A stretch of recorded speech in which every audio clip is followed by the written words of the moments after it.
Pour ceux qui sont inquiets, j'ai gardé le micro à off pour l'instant. On va commencer dans quelques minutes. Salut tout le monde. Donc, je me présente, là, Simon Delvedov, président de l'Association québécoise de physiothérapie. Est-ce que vous m'entendez tous bien?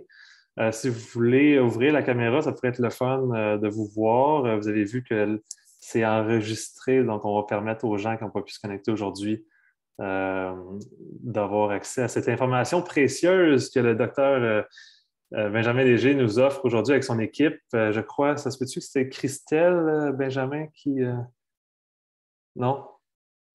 Donc, ici, je suis avec Anne Ducharme. Okay. Puis, il va y avoir d'autres membres de l'équipe qui vont probablement se joindre à nous bientôt. Là, on est sur l'heure du dîner. On est dans les locaux spacieux et très beaux de la physiothérapie à l'hôpital Maisonneuve-Rosemont.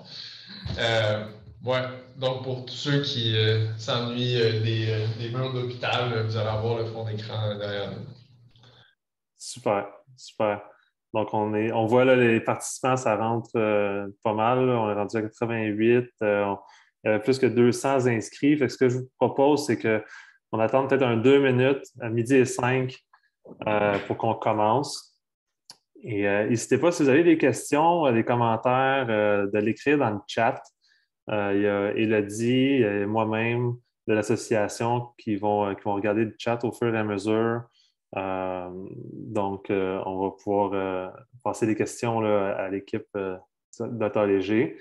Et c'est pas mal ça. Gardez vos micros fermés, mais la caméra comme vous voulez, là, ça serait intéressant de vous voir. Je peux vous dire, là, pour ceux qui sont présents tranquillement, l'intention de la présentation, on a préparé peut-être 30-35 minutes là, de contenu théorique. Okay? Donc, on veut garder ça vraiment super ouvert aux questions, puis on veut en fait que les conversations soient orientées par vos questions. Fait qu'on peut aller dans n'importe quelle direction. On veut que la formation elle soit pertinente pour les gens qui sont présents. On ne veut pas que la formation elle soit pertinente à mes yeux. Fait qu'on veut que ce soit le moins magistral possible. On veut que ce soit le plus fluide possible. Puis, même, ce que je vous dirais, c'est poser vos questions au fur et à mesure, puis on interrompra la présentation là, plutôt que de faire la présentation, de faire une période de questions par la suite. Puis Simon puis Élodie, ils vont gérer le trafic, puis ils m'interrompront au fur et à mesure. Il n'y a pas de problème.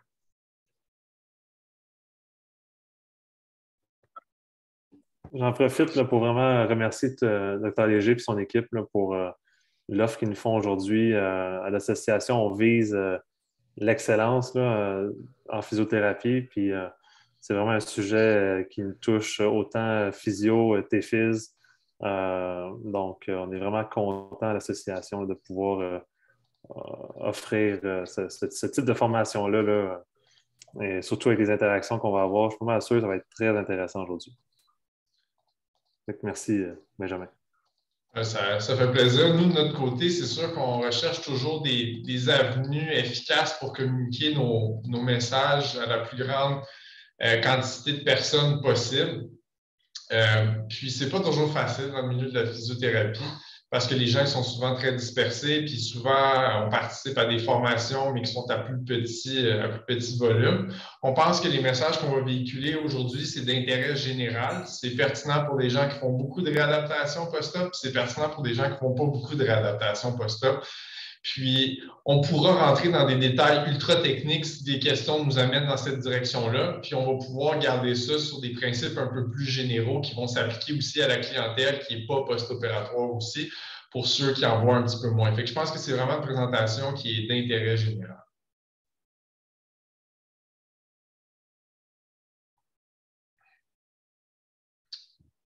On peut commencer.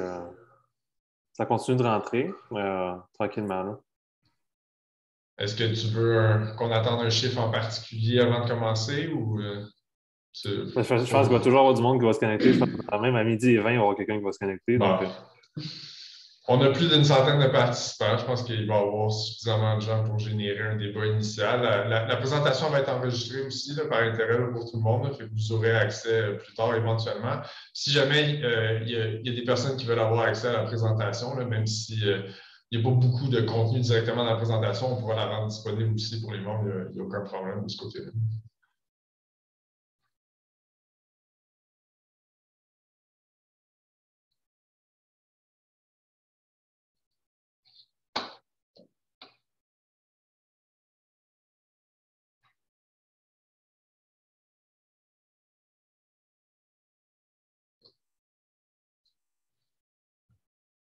Okay.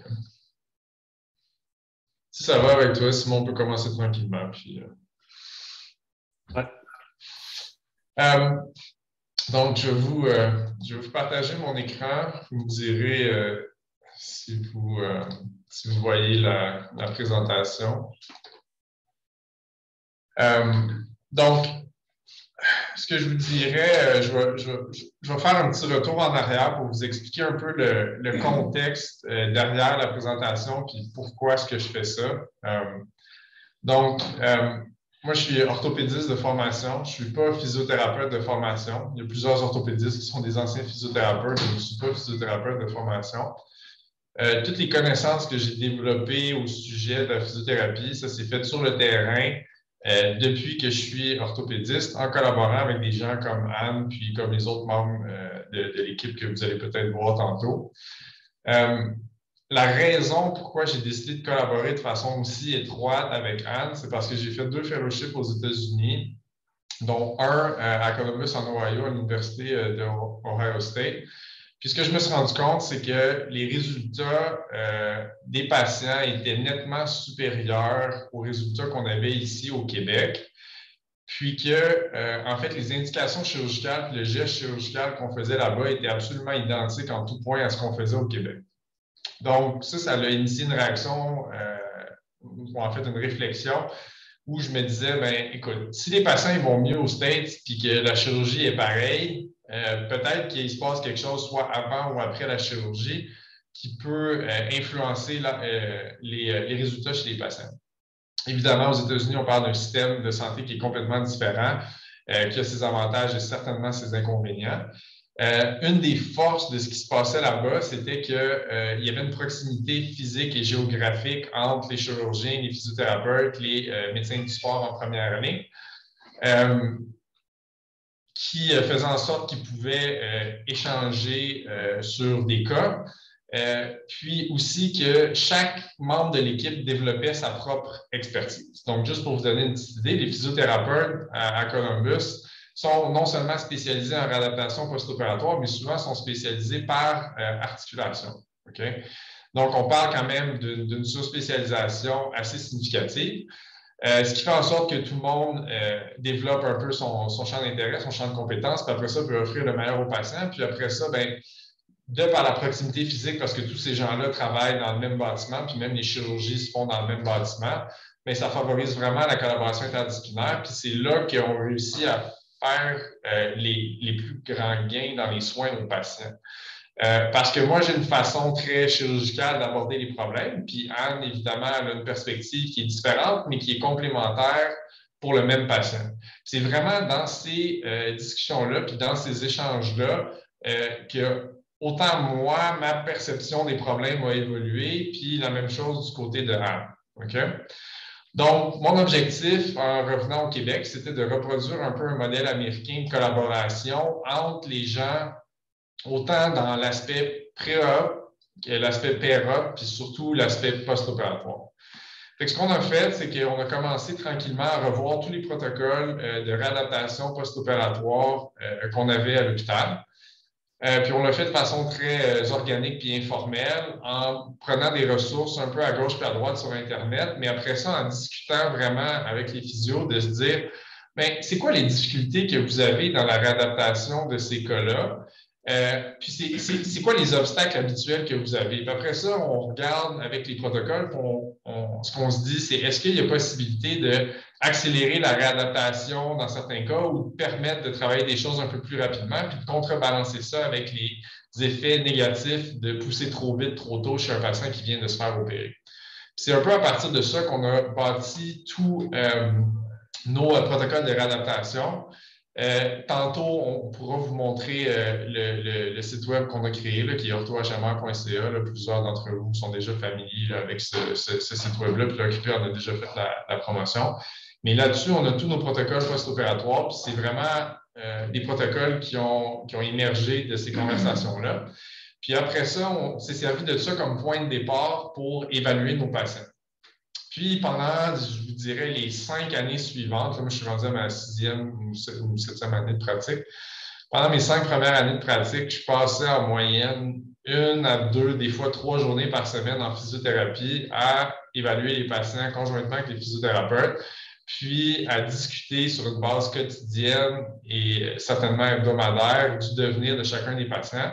C'est comme ça qu'on a réussi à développer des stratégies pour tous nos patients qui avaient des difficultés. Évidemment, tous les patients qui allaient bien, puis qu'on faisait les choses comme on les faisait avant, puis que ça se passait bien, on ne se cassait pas la tête avec ça. Mais on prend en charge des cas extrêmement lourds à l'hôpital Maisonneuve-Rosemont, en médecine sportive, autant en chirurgie de l'épaule qu'en chirurgie du genou, puis au niveau d'autres articulations. Mais notre expertise se situe surtout au niveau de l'épaule et au niveau du genou. Puis ça nous a forcé à innover puis à réfléchir différemment quand on aborde nos patients post-opératoires. Puis on a essayé de faire bénéficier à tous les membres du service de cette expertise-là. Puis on a une approche qui est ultra collaborative. Puis je pense que c'est comme ça qu'on arrive aux meilleurs résultats avec les patients. Donc ça, c'est un petit peu le background de notre fonctionnement à Maisonneuve. Maintenant, pourquoi est-ce qu'on voulait donner la formation aujourd'hui?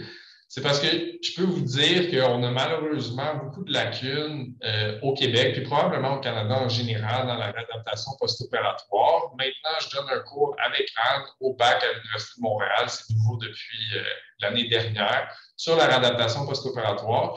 Puis les messages qu'on va parler aujourd'hui, c'est en général des messages qui ne sont pas vraiment véhiculés à l'université, ou en tout cas, pas de façon aussi explicite qu'on va le faire aujourd'hui. Puis je pense que c'est des messages qui sont valables pour la réadaptation de tous les patients.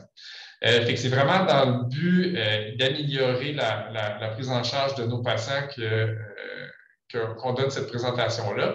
Puis, la majorité de mes patients sont suivis à l'hôpital. On parle d'à peu près 90 %, mais nos listes d'attente, ils débordent. Puis, ce ne sera jamais réaliste que 100 % de mes patients soient suivis à l'hôpital. Donc, c'est sûr qu'on veut rehausser le niveau de suivi et d'expertise à l'extérieur de l'hôpital.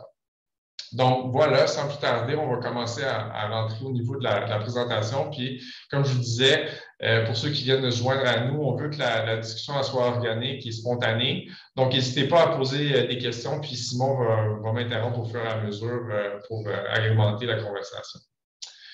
Donc, c'est quoi les principes généraux de la réadaptation post-opératoire? Ce qu'il y a de particulier de la clientèle post-op par rapport à la clientèle usuelle qu'on va voir, disons, en clinique privée, c'est que les patients de la clientèle post-opératoire, en général, vont être beaucoup plus anxieux. La raison pourquoi ils vont être plus anxieux, c'est parce qu'ils viennent juste d'avoir une chirurgie. Puis pour la plupart des patients, ce n'est pas une expérience auquel ils ont justement beaucoup d'expérience. C'est nouveau pour eux. D'une façon qui est vraiment différente de quelqu'un qui se serait foulé la cheville une dizaine de fois et qui vient consulter en physiothérapie. Fait que d'emblée, c'est un contexte anxiogène pour les patients. Puis, comme thérapeute, c'est pas facile d'accueillir cette anxiété-là puis de rassurer les patients si nous-mêmes, on n'a pas beaucoup d'expérience avec cette clientèle-là puis on n'est pas trop sûr de comment l'approcher. Fait que c'est important de la reconnaître puis de l'adresser dans notre prise en charge puis de ne pas juste essayer d'adresser des paramètres strictement physiques ou cliniques d'objectifs d'amplitude de mouvement ou de renforcement, etc. Ensuite, donc quand on a une rencontre d'évaluation, donc la première rencontre suite à une chirurgie, le seul but de cette rencontre-là, c'est d'établir un contact positif avec le patient puis de le rassurer par rapport à toutes les questions qu'il va avoir par rapport à la chirurgie. Okay? Dans notre pratique à nous, on remet une feuille d'information post-opératoire au patient qui est assez exhaustive. Je peux vous dire que c'est moins d'un patient sur deux qui va lire cette feuille-là.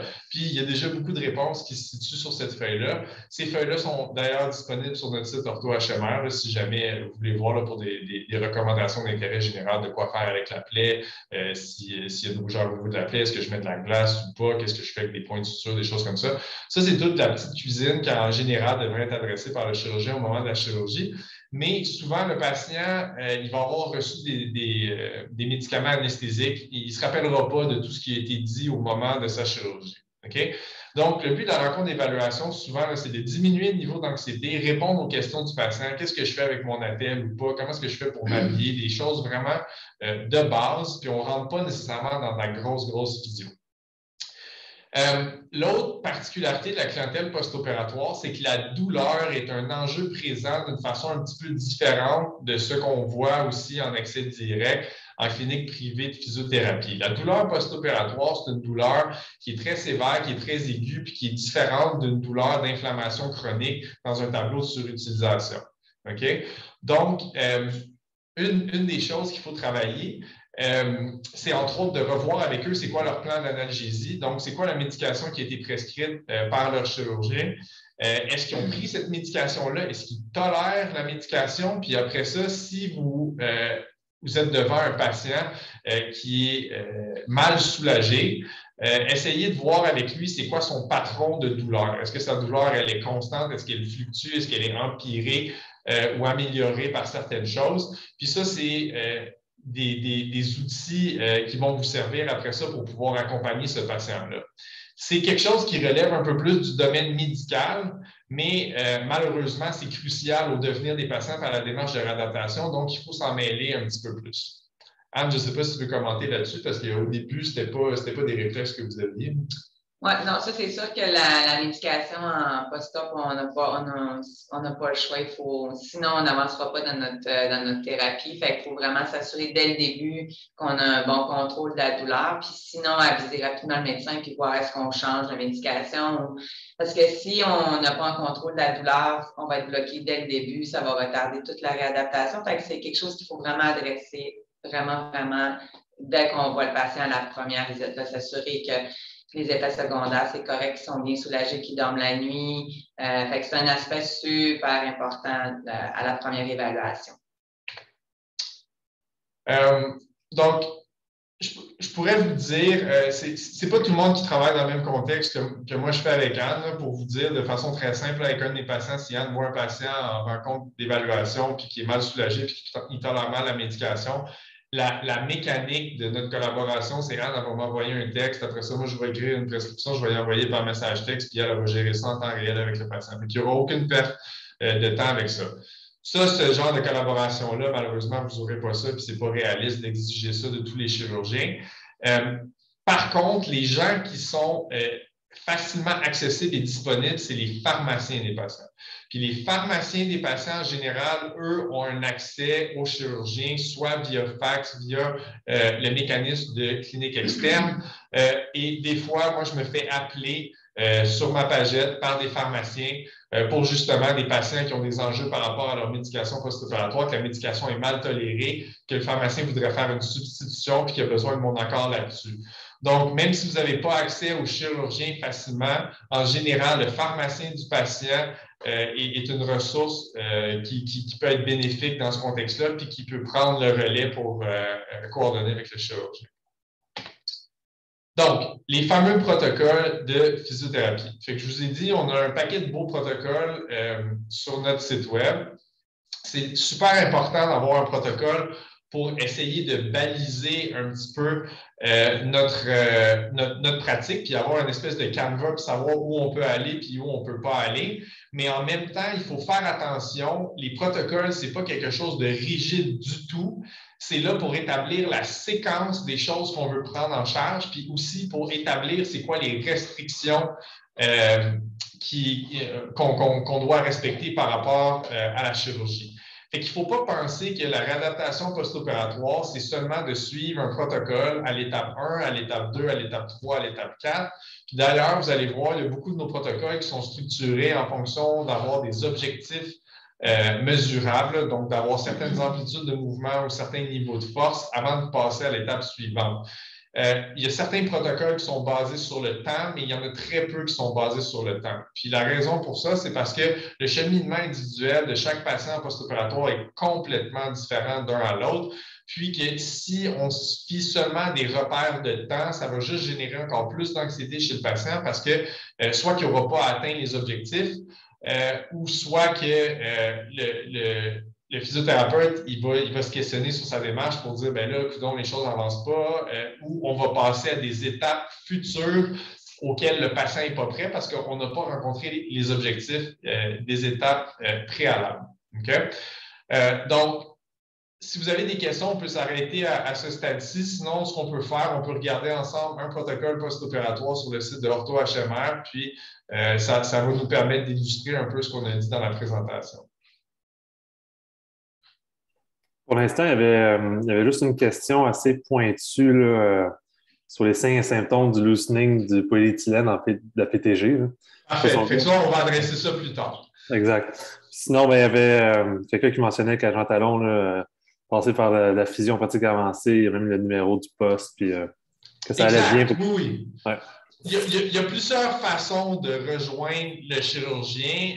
Si vous faites beaucoup de réadaptation post-opératoire, essayez de développer une relation de travail avec vos médecins référents. Des fois, juste un appel téléphonique pour dire hey, bonjour, je suis telle personne, je m'occupe de tel patient, je vois beaucoup de vos patients. Si jamais j'ai tel type de problématique, comment est-ce que vous voudriez procéder? En général, on est assez ouvert, puis on veut le meilleur devenir pour nos patients. Là. Donc, si vous voulez prendre l'initiative, en général, les gens ils sont assez réceptifs à ça. Donc là, j'ai changé mon partage d'écran. Est-ce que vous voyez tous le site OrthoHMR? Oui, OK, parfait.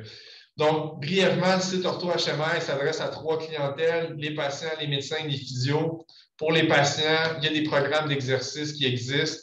Qui sont divisés en fonction des articulations. J'ai créé cette section-là parce que mes patients, souvent, malheureusement, n'ont pas les moyens d'aller en physiothérapie au privé, n'ont pas des assurances privées, puis on veut leur offrir quelque chose quand ils ne peuvent pas venir voir à nos publics. Ensuite, pour les médecins ou les physiothérapeutes en pratique avancée, on a des algorithmes décisionnels qui expliquent comment prendre en charge des problématiques fréquentes qu'on voit en musculo-squelettique. C'est vraiment un step-by-step avec de l'imagerie. Puis c'est vraiment conçu pour des médecins de famille qui ont très peu d'expertise en musculo-squelettique, donc ça va être facile pour des physiothérapeutes d'utiliser ça. Et finalement, la section qui vous intéresse plus, la section physio, on a des protocoles qui sont non-op, puis on a des protocoles post-op. Je vais prendre un protocole post-opératoire au hasard. On va prendre un protocole de chirurgie de l'atarjet. Pour ceux qui ne sont pas familiers avec cette chirurgie-là, c'est une chirurgie qu'on fait dans un contexte d'instabilité au niveau de l'épaule. Donc, quand on a des luxations récidivantes d'épaule, on va aller prendre un morceau de l'apophyse coracoïde, on va la couper, puis ensuite, on va aller la positionner au niveau de la partie antérieure de la glénoïde. On va garder le tendon conjoint attaché au bloc de coracoïde, puis on va aller fixer ça avec 2 vis. Le principe de ça étant évidemment de prévenir des récidives de luxation. Donc, si on prend ce protocole-là, on mentionne dans notre protocole c'est quoi les structures qui sont touchées. La raison pourquoi on fait ça, c'est pour vous expliquer pourquoi est-ce qu'on met des contre-indications ou des restrictions. Les contre-indications ou les restrictions en post-opératoire, ce n'est pas quelque chose qui émane des nuages ou qui est fait en flipper 25 cents. Il y a vraiment une logique derrière ça.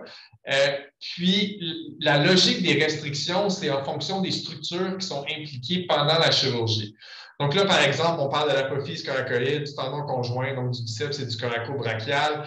On détache le petit pectoral pour la chirurgie, puis on va transséquer, dans le fond, le tendon sous-scapulaire dans le sens de ses fils pour aller positionner la greffe. Donc, toutes ces structures-là sont impliquées à l'intérieur du geste chirurgical, donc peuvent impliquer d'avoir des contre-indications en post-opératoire.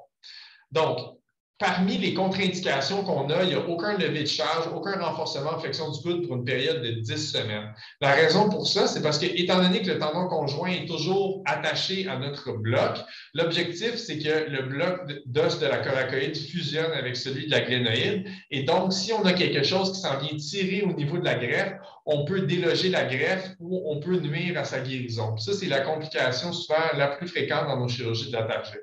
Donc, ce n'est pas pour vous embêter qu'on met ça, c'est vraiment parce que c'est lié à la guérison des tissus, lié à la chirurgie. Et ça, on y tient de façon absolue. Il n'y a pas vraiment de place à négocier sur ces restrictions-là. Ces restrictions-là devraient être présentes sur la prescription de physiothérapie du chirurgien. OK?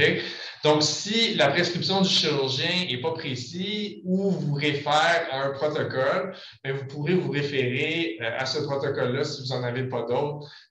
Puis, l'idée, c'est vraiment de respecter ces contre-indications-là de façon assez rigide. Maintenant, je peux vous dire que dans ma pratique personnelle, je suis à peu près aucun de mes protocoles. Je suis beaucoup plus agressif que tous mes protocoles. Je les ai conçus pour qu'ils soient assez sécuritaires. On a trouvé un équilibre entre être très agressif et peu agressif parce qu'il y a beaucoup de mes collègues qui servent de mes protocoles dans des centres communautaires qui n'ont peut-être pas nécessairement exactement la même technique chirurgicale que moi, puis qui sont peut-être un peu plus conservateurs dans leur approche. Okay? Donc, sachez que si vous utilisez nos protocoles, ne sont pas les plus agressifs, puis ne sont pas les moins agressifs non plus que vous allez trouver sur Internet. Okay? Ensuite, si on regarde donc la structure du protocole, on a une phase initiale, puis on parle de jour 0 à 3 semaines. Comme je vous disais, ces paramètres de temps-là ne sont absolument pas rigides, c'est des indicateurs généraux. Puis, on vous explique tout ce que vous pouvez faire à l'intérieur de cette période-là. Ensuite de ça, on va intégrer le sevrage progressif de l'ATL. Vous l'avez ici là, en haut, là, le port de l'ATL, 4 semaines pour confort. OK? Puis, en gras, à plusieurs endroits, donc vous avez les contre-indications qui sont présentes au travers des différentes phases. Puis après ça, donc, ce qu'on fait quand on passe des phases initiales, donc il y a les phases 1, 2, 3, puis après ça, il y a la phase 4 qui est beaucoup plus la phase de renforcement. On vous donne des objectifs pour définir c'est quoi les mesures que le patient doit atteindre avant de passer au renforcement.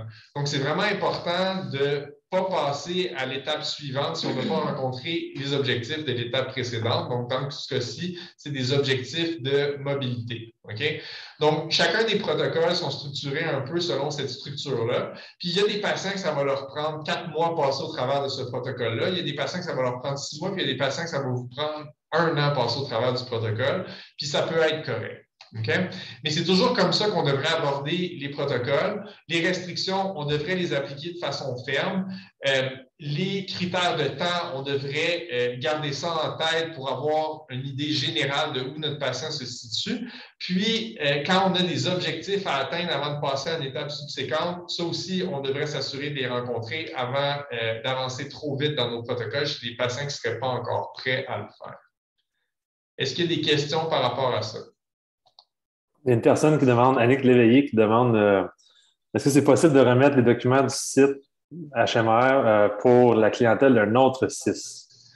OK. Donc, je peux vous dire que nos protocoles sont utilisés par d'autres CIS. Entre autres, on a été contacté par le CIS de Rimouski, qui est du Bas-Saint-Laurent, qui nous avait demandé la permission d'utiliser nos protocoles. La raison pourquoi le site Web existe sur Internet et non pas sur notre intranet, c'est pour qu'il soit partagé. Okay? Autant on a fait la publicité chez les orthopédistes, autant on a fait la publicité auprès des médecins de famille, autant on fait la promotion chez les physiothérapeutes. C'est des outils de travail. Vous êtes tenu de respecter les restrictions dans les prescriptions post-opératoires du chirurgien. S'il y a un chirurgien qui veut suivre un protocole opératoire qui est différent de ce que nous, on propose, vous devez suivre les indications du chirurgien. Maintenant, la plupart des chirurgiens n'ont pas beaucoup d'intérêt pour ce genre d'informations-là, puis sont plus ou moins intéressés par la physiothérapie en général. Donc, ils ne vous donnent pas de repères ou de structure. Donc, s'il n'y a pas de référence spécifique ou suivi protocole X sans qu'il y ait de référence spécifiquement associée, oui, vous pouvez vous en servir, même si vous faites partie d'un autre CIS ou d'un autre CIUS. Si vous vous entendez bien avec vos orthopédistes de votre CIS ou votre CIUS, bien, vous pouvez les référer au site et leur demander d'aller voir puis voir s'ils sont d'accord avec ce qu'on propose. Mais si, dans la prescription, on ne vous donne pas de directives, oui, vous pouvez vous référer à nos protocoles. Ça répond à la question. Donc, je reviens à la présentation. Anne, avais-tu des commentaires pour le protocole? Non, moi, la seule chose que je tiendrais à revenir, c'est vraiment sur les restrictions. Vraiment important de respecter les délais. C'est peut-être la seule chose qu'il faut être vraiment respecter à la lettre. Important de l'expliquer aux patients aussi. Ça m'est arrivé à quelques reprises d'avoir des patients qui étaient revenus du privé où on n'avait pas clairement détaillé les restrictions. Fait que c'est notre travail à nous, comme physio, c'est faire de l'enseignement puis de leur expliquer pourquoi ils n'ont pas le droit de le faire puis jusqu'à quand ils n'ont pas le droit de le faire. Moi, je vais leur donner une date précise. Si on dit que tu n'as pas le droit de forcer pendant 10 semaines, c'est vague. Versus, vous ne pouvez pas soulever de charge jusqu'à 26 octobre. Fait que ça, vraiment, vraiment, vraiment important parce que ça peut mettre en péril la chirurgie, le travail du chirurgien. Puis, c'est pas rare que les patients veulent désobéir. Fait que les restrictions, dès la première visite, il faut en parler, il faut les expliquer. Puis moi, je vais en reparler fréquemment, là, surtout si c'est une clientèle plus jeune sportive. Pas lever de charge pendant 10 semaines pour eux, là, c'est une catastrophe. Fait qu'ils ont tendance à l'oublier. Fait que ça, c'est vraiment, vraiment super important de respecter ce qu'on a mis dans le protocole. Le reste, des idées d'exercice où on peut être bien ouvert là-dessus, mais pas sur les restrictions.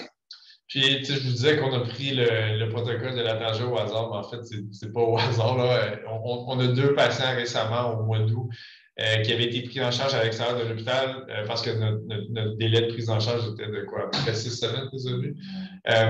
Puis les 2 patients qui avaient été pris en charge à des endroits complètement différents, là, puis sans se parler, les 2 avaient commencé à faire du renforcement du biceps dans les premières semaines post-opératoires. Donc, c'était la restriction numéro 1 à ne pas faire. Ils n'avaient pas atteint leurs objectifs, ni de près, ni de loin en termes de mobilité. Puis une des premières choses qu'on leur a enseigné à faire, c'est du renforcement du biceps. Fait que ça va à 180 degrés de ce qu'on aurait souhaité pour ces patients-là. Heureusement, il n'y a pas eu de débricolage ou de complications au niveau de la chirurgie, puis on a réussi à les réchapper. Mais c'est vraiment des choses qu'on voit sur le terrain, c'est pour ça qu'on en parle. OK. Donc, est-ce qu'on est...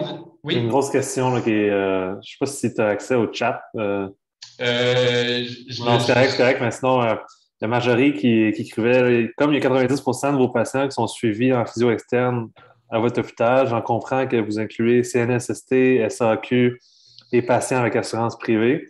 Oui, c'est une question super pertinente. La réponse est oui, j'ai tordu le bras de bien du monde à l'hôpital pour que tous ces patients-là soient suivis chez nous. Ça ne fait pas plaisir à la CSST parce qu'on ne les voit pas 3 fois par semaine, mais je pense que c'est dans l'intérêt des patients. Ce que je vous dirais de ce côté-là, c'est initialement, quand j'ai commencé en pratique, mes patients de CSST n'étaient pas suivis à l'hôpital. Puis, je vous dirais que mes patients de CSST allaient moins bien que toutes les autres. Puis, j'ai testé l'hypothèse de mes collègues de dire « Ouais, mais c'est parce que les patients de CSST… ils sont pas motivés, puis on a tous des préjugés par rapport à la clientèle CSST. Fait que quand j'avais la perception que c'était pas nécessairement des patients qui se traînaient les pieds, ben je les amenais de façon ponctuelle à l'hôpital, puis plus souvent qu'autrement, en modifiant un peu leur thérapie, on arrivait au même résultat qu'avec mes autres patients. Puis suite à ça, ben tranquillement, pas vite, j'ai commencé à migrer ma clientèle de SAC et de CSST vers l'hôpital. Les gestionnaires ont réagi à ce moment-là, puis là, ça faisait quelques années que j'étais en pratique, puis j'ai une certaine influence à l'intérieur de l'hôpital, là, fait que j'ai réussi à faire passer ça. Là. Mais c'est clairement pas un modèle qu'on retrouve dans les autres hôpitaux, ça, vous avez raison. Mais j'ai testé mes hypothèses avec mes propres patients, puis encore une fois, ça a renforcé un peu mes perceptions que on a du travail à faire de ce côté-là, tout simplement. Puis, pour suivre sa première question, à continuer en disant si j'étais chirurgienne, mon premier choix serait que mes patients soient suivis par des pros que je connais. Exact. Cependant, au niveau de l'offre de services publics, accès sans frais à la physio, à la population, ne serait-ce pas une bonne idée de référer davantage au privé, quitte à avoir des corridors de physio pro-post-épaule, par exemple, pro-post-op épaule? Oui, ça, c'est une question philosophique. Puis ceux qui me connaissent, puis toi, tu me connais, Simon, tu sais que j'ai une vision globale des choses, puis que j'ai d'autres projets qui se trament pour l'accès des patients en général.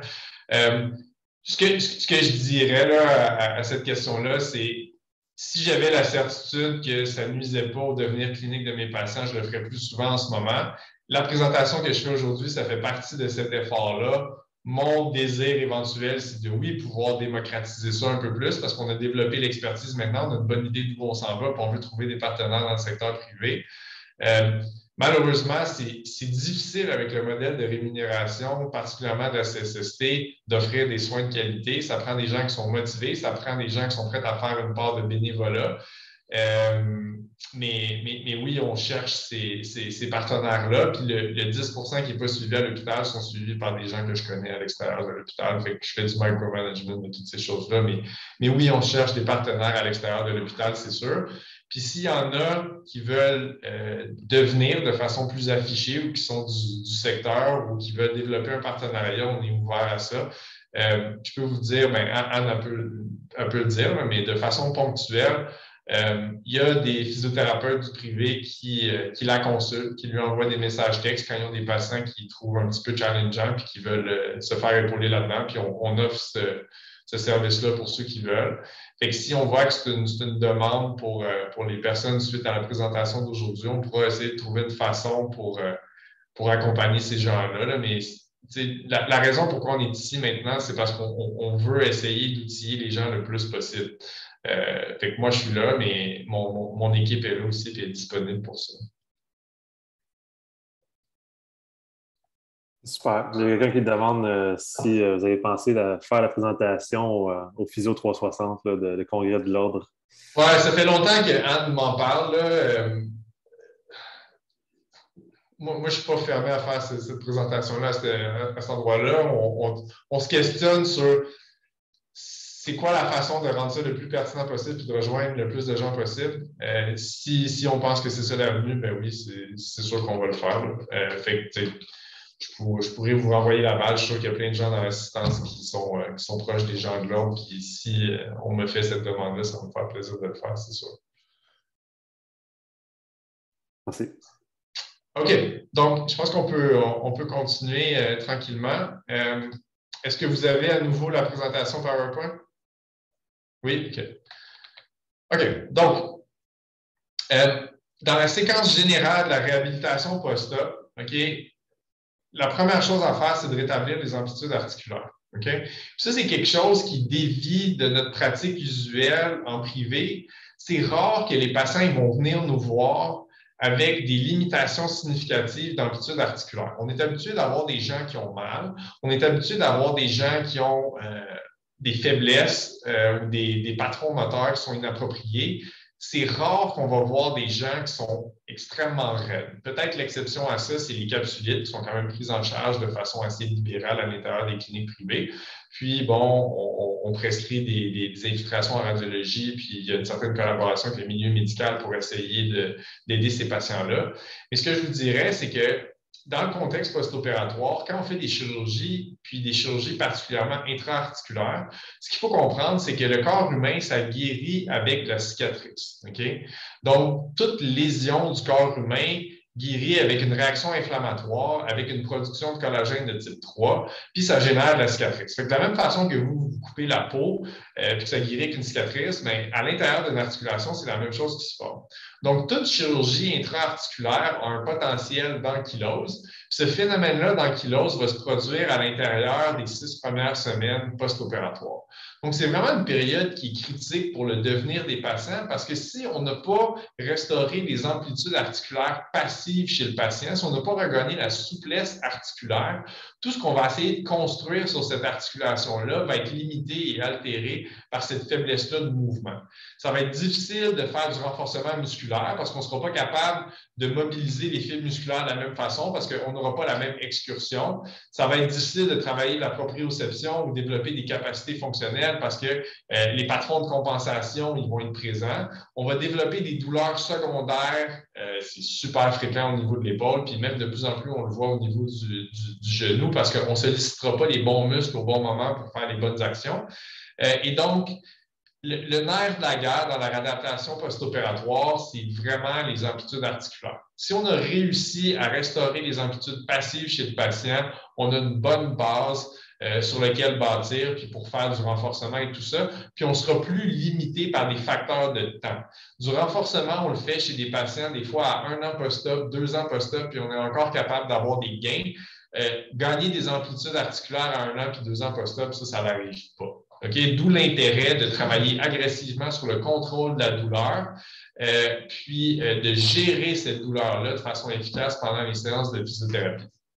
Fait qu'Anne, tu veux en parler un petit peu plus? C'est sûr que là, à ce stade-là, si comme on le disait au début, là, la douleur n'est pas bien contrôlée, dans nos séances, c'est sûr qu'on va avoir affaire on va augmenter la douleur, ça c'est sûr. Fait qu'encore là, c'est de normaliser, expliquer aux patients, leur réassurer qu'on n'a malheureusement pas le choix si on veut gagner du mouvement, jusqu'à quelle douleur on accepte. Ça, c'est des standards. Là, tu sais, que le patient ait un peu plus de douleur 1 à 2 heures post-traitement, pour nous, c'est acceptable. Ça va être aussi important de l'impliquer parce que si on le voit en physio 1 à 2 fois semaine, mais qu'il ne fait pas les exercices à la maison, bien encore là, on va pas avoir les gains d'amplitude qu'on veut. En chirurgie aussi, ça implique qu'on va évoluer super rapidement. Si on veut gagner les amplitudes en 6 semaines, je dois avoir un gain d'amplitude pour moi là, à chacune de mes séances. Fait que je ne veux pas de plateau pendant 1 semaine ou 2. Ça, pour moi, c'est pas normal. Fait qu'il faut mesurer en arrivant, mesurer en partant, mesurer après l'exercice pour que je sache exactement où je m'en vais. Puis si je vois que ça plafonne pendant 1 semaine, là, il faut que je réagisse. Il faut que je change mon intervention, il faut que je vérifie est-ce que le patient fait bien ses trucs à la maison parce que j'ai un délai de temps que je veux respecter. Je veux quand même que ça bouge rapidement. Puis en post-op, pour moi, c'est ça qui est agréable, c'est que les choses, ils bougent super vite. Fait que si en 2-3 semaines, vous avez la même amplitude, c'est juste pas normal. Fait qu'il faut bouger même avant ça. Puis pour ça, il faut mesurer. Ça prend un travail d'équipe. Il faut que le patient s'implique aussi. Fait que c'est vraiment quelque chose qu'il faut expliquer. Puis oui, aussi, on va avoir de la douleur, malheureusement, dans cette phase-là, mais c'est une douleur pour nous qui est comme normale. Là. Elle est attendue. Ils viennent d'être opérés, puis on bouge des structures qui sont déjà en grosse inflammation. Mais s'ils comprennent bien le but, l'objectif, pourquoi on le fait, ça devrait théoriquement bien se passer. Là. Fait que ce que je vous dirais, c'est que c'est important. Je reviens à la notion du contact que vous avez établi lors de la réunion d'évaluation, ou en fait de la rencontre d'évaluation initiale. Okay? Le premier contact que vous allez avoir avec le patient, vous ne devriez pas leur faire trop mal parce que votre but, c'est d'établir un contrat thérapeutique, une relation de travail avec le patient. Okay? Puis, ce lien-là de confiance, c'est super important. Puis, si vous lui expliquez que la douleur va faire un petit peu partie du processus, mais que vous allez être à l'écoute du patient au travers de ça, puis qu'il y a certaines douleurs qu'on va accepter, puis qu'il y a d'autres douleurs qu'on ne va pas accepter, puis que quand le patient va dire « là, c'est assez », que vous allez effectivement arrêter à ce moment-là, bien, il y a une relation de confiance, puis il va y avoir un climat de travail qui va s'établir, qui va créer suffisamment d'espace pour que vous soyez capable de faire des gains, même si effectivement, il y a de la douleur qui est impliquée là-dedans. Quand on parle de faire des mobilisations passives en post-opératoire, en général, le patron de douleur des patients, c'est qu'ils vont avoir une douleur qui va être relativement bien gérée. Pour vous donner des idées grossières, on peut parler de, disons, un 2-3 sur 10 ou un 3-4 sur 10. Quand on fait les mobs passifs et qu'on arrive dans la résistance, on va passer de 3-4 sur 10 à des fois 7-8-9 sur 10. Mais dès qu'on revient aux amplitudes initiales, la douleur de base va redescendre à 2-3 sur 10. Il ne faut pas avoir peur de ce phénomène-là. C'est normal et attendu. Puis si on l'explique au patient, puis qu'il comprend que oui, ça va faire mal pendant quelques secondes, mais que quand on revient, cette douleur-là va partir, ils vont être capables de la gérer. Puis après ça, notre travail, c'est de s'assurer que de séance en séance, la douleur de base n'augmente pas. Okay? À partir du moment où le patient a eu une chirurgie, le niveau de douleur de base devrait toujours rester stable ou aller en diminuant. Il ne devrait jamais aller en augmentant. S'il s'en va en augmentant, c'est parce qu'on est en train d'irriter notre patient, puis soit que notre médication, notre gestion est sous-optimale, soit que les techniques qu'on utilise en physiothérapie ne sont pas appropriées pour ce patient-là dans ce contexte-là spécifique, soit qu'on progresse trop vite à l'intérieur du protocole pour le patient. Mais tu sais, il ne faut pas avoir peur de cette douleur-là qui monte rapidement et brièvement à 7, 8, 9 sur 10 parce qu'elle va aussi redescendre aussi rapidement. Est-ce qu'on avait des questions là-dessus? Il y a Mylène qui demande on fait-tu juste des amplitudes articulaires passives ou actives ou les deux? Après, j'imagine que ça dépend de la chirurgie, là, mais... Exact. Bon, je vais répondre en 2 secondes, puis après ça, on va compléter. Donc, les amplitudes actives, des fois, ça fait partie des restrictions post-opératoires. Okay? Il ne faut pas oublier que chez la majorité des patients en post-op, du mouvement actif, c'est du renforcement. Okay? Parce que le mouvement actif, chez nos patients en post-op, s'ils n'ont pas une force à 3/5, juste faire du mouvement actif, c'est déjà du renforcement. Ça peut faire partie des contre-indications chez ce patient-là dans ce contexte-là. Donc, en général, on va commencer avec les amplitudes passives, mais ce n'est pas tous les patients qui sont des bons candidats pour progresser uniquement avec les amplitudes passives. C'est sûr que moi, je vais utiliser aussi beaucoup l'actif assisté. Pas l'actif, au début, rarement l'actif, parce que, bon, comme Benjamin vient de le dire, pour nous, l'actif, c'est de la contre-résistance. On a des muscles qui ne sont pas capables de travailler contre gravité. Mais l'actif assisté peut avoir des avantages. Par exemple, les patients qui sont anxieux, qui ont besoin de garder un certain contrôle quand on les mobilise. Si je veux quand même initier un petit peu un début, là, si mes restrictions me le permettent, moi, je vais utiliser souvent le passif et l'actif assisté, mais pas beaucoup l'actif en début de réadapt. D'autres questions? Oui, ça a généré une couple de questions. Parfait. Donc, est-ce que vos critères au niveau du gain d'amplitude et de la douleur attendue sont également applicables post-fracture lorsque les amplitudes sont permises? Si oui, différence selon traitement conservateur ou avec fixation? Fait que je dirais pour les fractures, on peut penser peut-être à des fractures du l'humérus proximal qui ont souvent des traitements non chirurgicaux, des choses comme ça. Je vois le problème de façon un peu similaire. Effectivement, quand on a une fracture, il va y avoir une certaine distinction à apporter entre les fractures intra-articulaires et extra-articulaires, comme je mentionnais tout à l'heure. Si on pense par exemple à une fracture du radius distal, il y a souvent une composante intra-articulaire, ces fractures-là, qui peut amener une raideur de l'articulation. Donc oui, on a un peu les mêmes phénomènes inflammatoires et de cicatrisation. Maintenant, il faut contrebalancer ça avec les restrictions. Mais à partir du moment où vous avez l'autorisation de procéder à des mobilisations chez le patient, oui, il va avoir le même phénomène de douleur qui va monter en flèche, mais qui va diminuer aussi assez rapidement.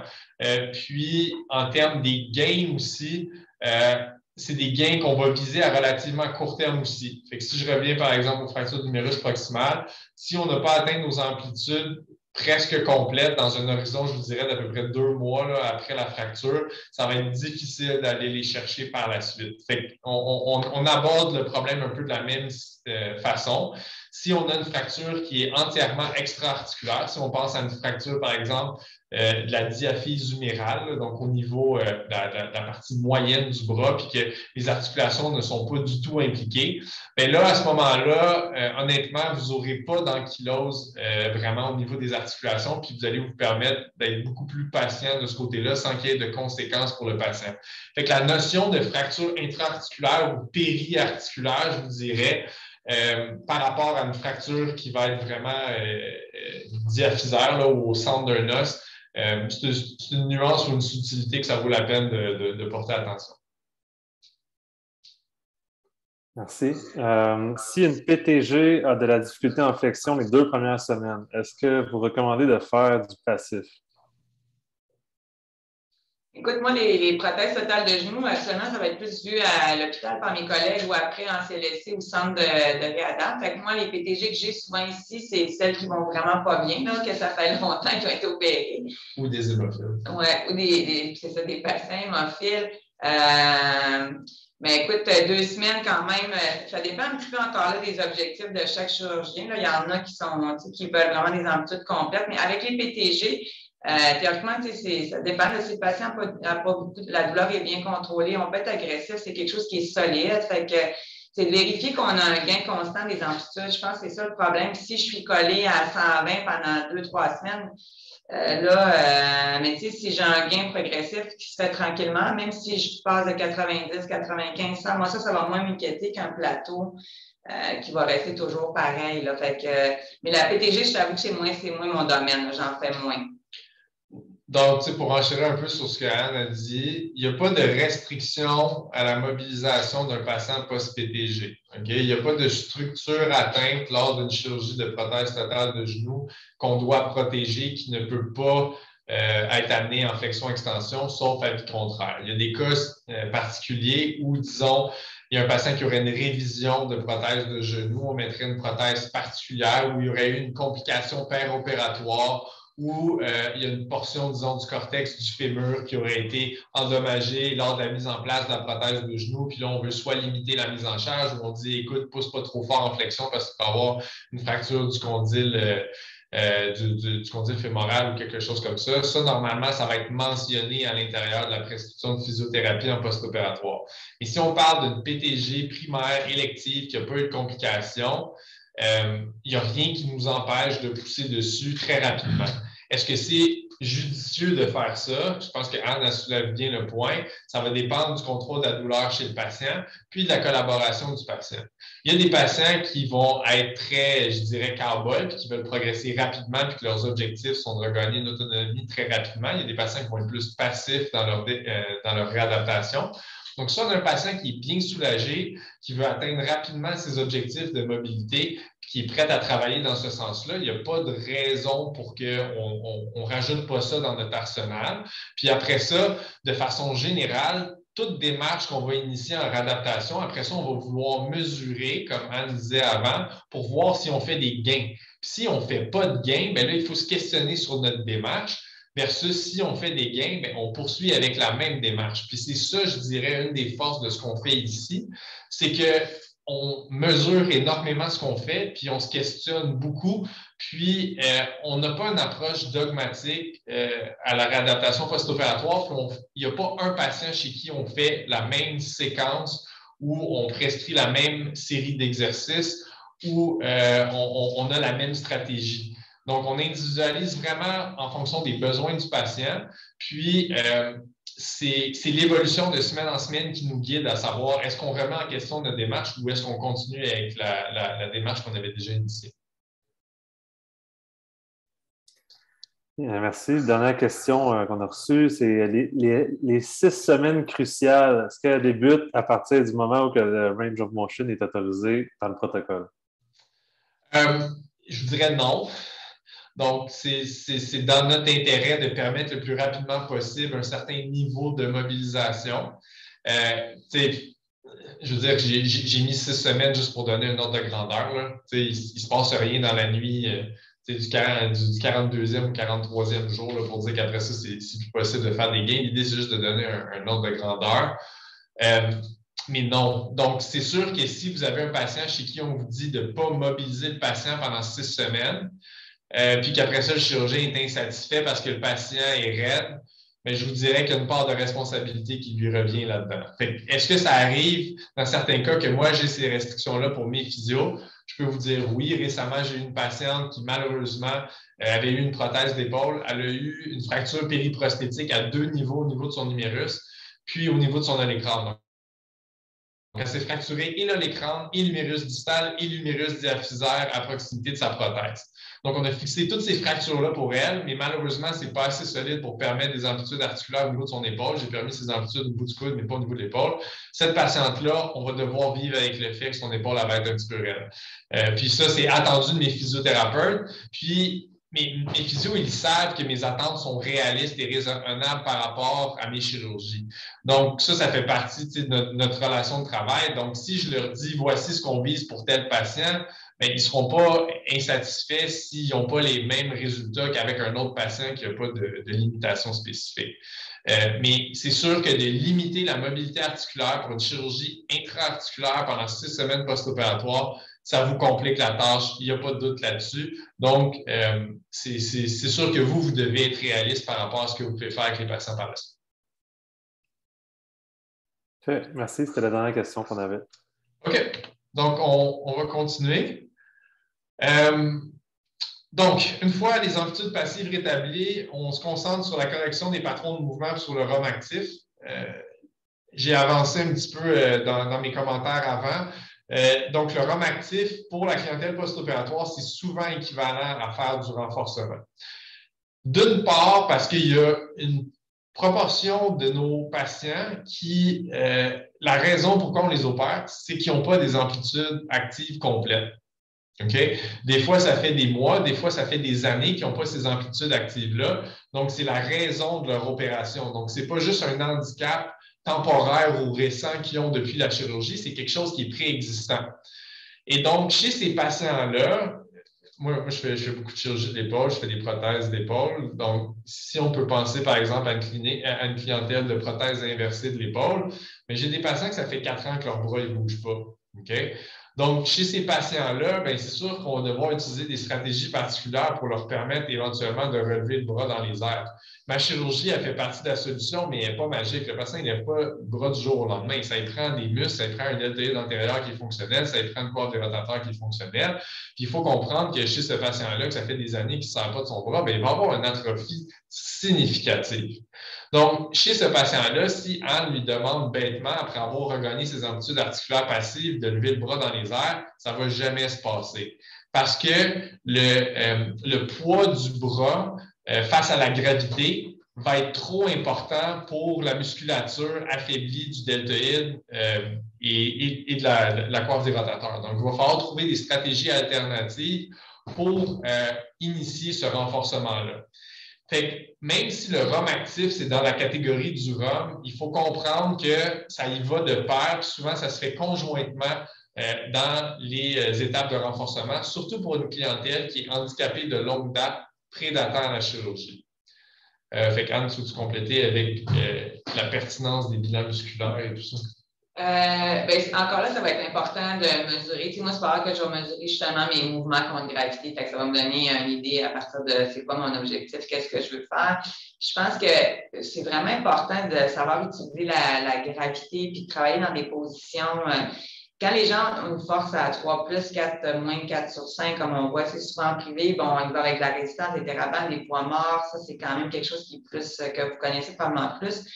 Dans ma clientèle, avant de me rendre au poids, puis je vais avoir plusieurs positionnements différents dans le fond. Fait que, ils vont souvent commencer à travailler couché, après on les met de côté, on va les incliner. Fait que jouer avec la gravité à ce stade-là pour augmenter mon renforcement, dans le fond, là, ça va durer quand même sur une bonne période de temps, puis c'est beaucoup là-dedans aussi qu'il faut travailler. Même chose quand on leur donne des exercices à faire à la maison, super important de donner des choses qui sont faciles d'exécution, parce qu'ici, on va avoir affaire à vraiment beaucoup de mauvais patrons de mouvement. Fait que si encore là, on l'a vu souvent, là, la flexion au mur, qui est un bon exercice là, pour bien des patients, mais chez notre clientèle, quand on a beaucoup de compensation, si on n'est pas là pour les corriger, c'est qu'on entretient encore un mauvais patron de mouvement. Fait que prendre l'exercice à la maison dans le stade du renforcement, là, super important de donner des choses vraiment faciles. Moi, ça va pratiquement toujours être en position couchée. Fait comme ça, je suis dans une position idéale. Mon trapèze est inhibé, mon omoplate est stabilisé. Je suis sûre qu'ils ne feront pas d'erreur. Ça peut sembler des petits détails, mais quelqu'un qui fait l'araignée au mur tous les jours, 20 fois dans la journée avec une élévation de trapèze, nous, après, quand on va vouloir corriger ça, là, ça va être vraiment, vraiment, vraiment difficile. Fait que pensez vraiment quand vous commencez le renforcement à la maison, parce que le patient, il faut qu'il en fasse, c'est important, de faire des trucs que vous savez que l'exécution va être parfaite.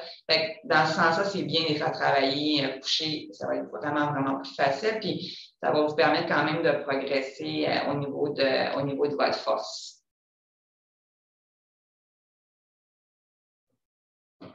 Ça va, sinon on va poursuivre. Il y a une question là, concernant, il va avoir ton opinion par rapport à l'immobilisation systématique de 6 semaines des fractures à l'écran traitées avec Rofi.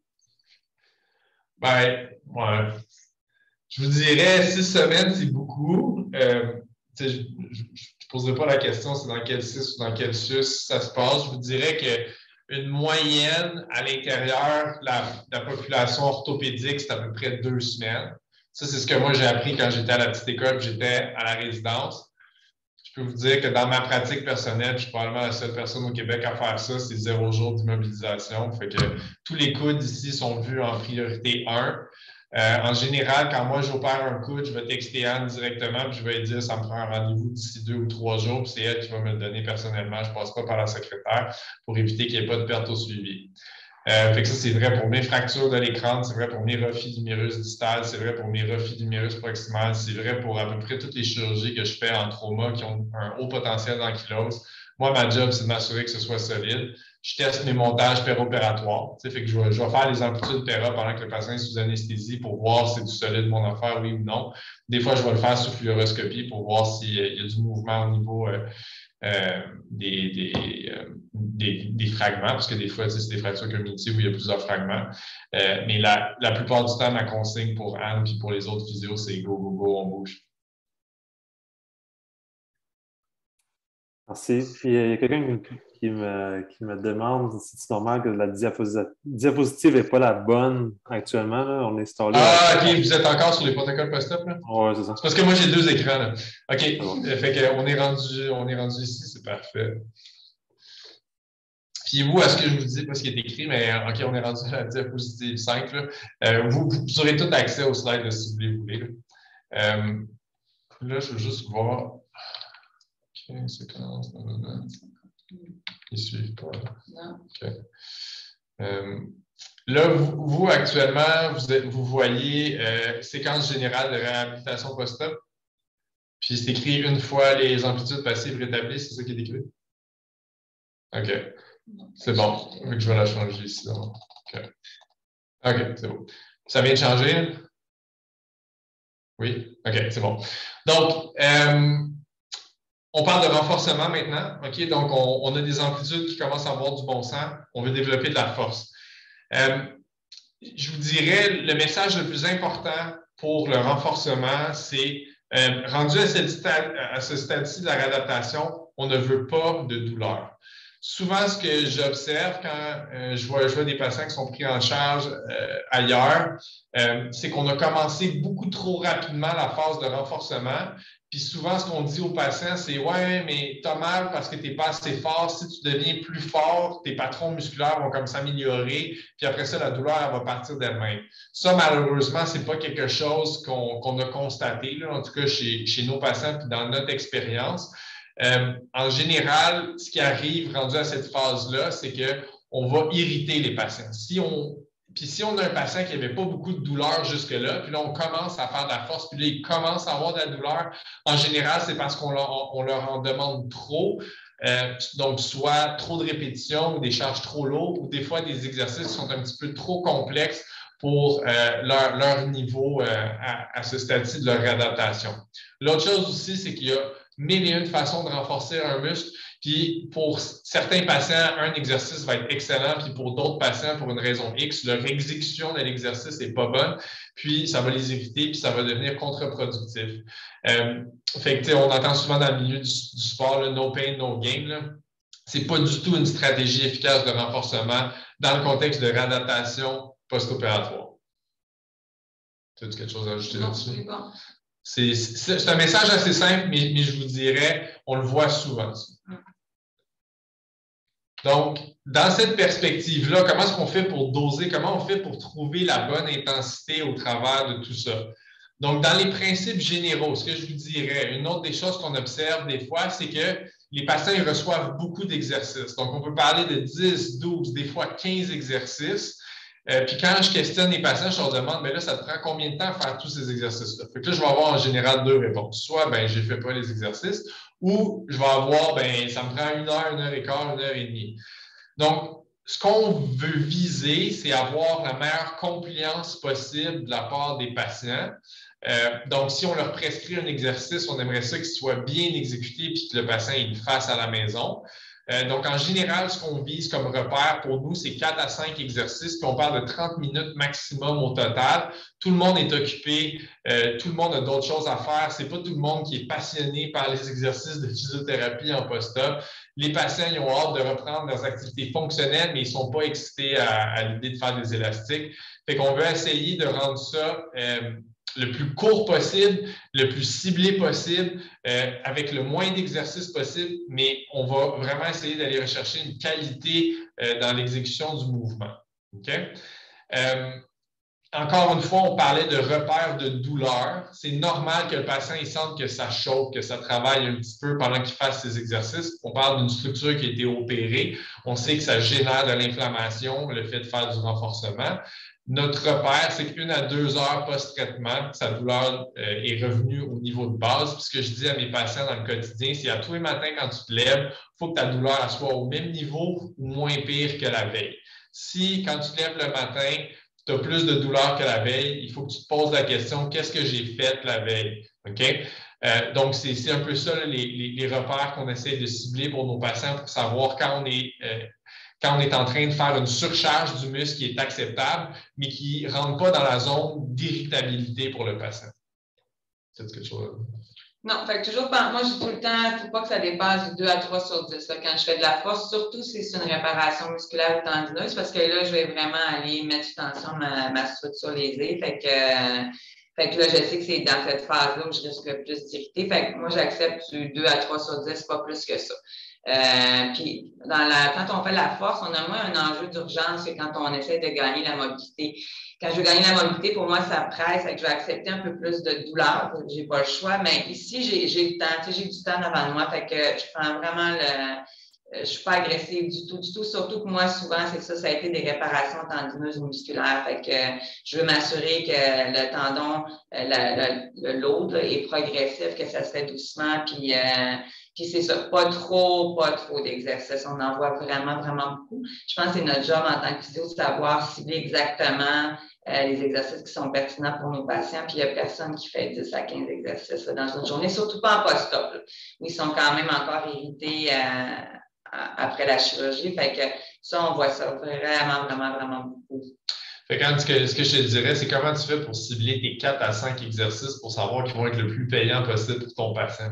Ça va être beaucoup dans l'exécution. Il y en a qui vont, il y a des exercices que je vais essayer de faire que je vais voir qu'ils ne comprennent vraiment pas. Je vais prendre des exercices qui sont vraiment simples. Des fois, les plus compliqués, je vais les garder avec moi à la clinique. Souvent, je vais les faire en clinique avec moi au moins 2 semaines. Je vais voir comment ils les font, comment ils exécutent, parce qu'il y a vraiment un danger qu'ils l'exécutent mal à la maison.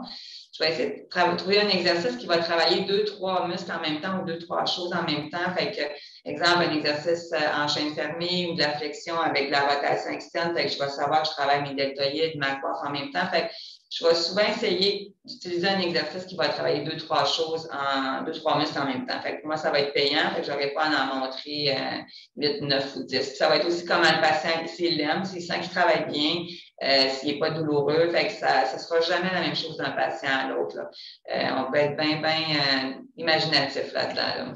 Puis après ça, comment tu vas faire pour prioriser les groupes musculaires que tu vas adresser si tu n'es pas en mesure d'adresser tous les groupes musculaires en même temps? Bien, ça va dépendre de ma nature de ma chirurgie. Puis, tu sais, c'est sûr que nous, en épaule, on sait que souvent, notre problème, si c'est un problème d'élévation, ça va toujours être la coiffe des rotateurs qui va être en grande vedette.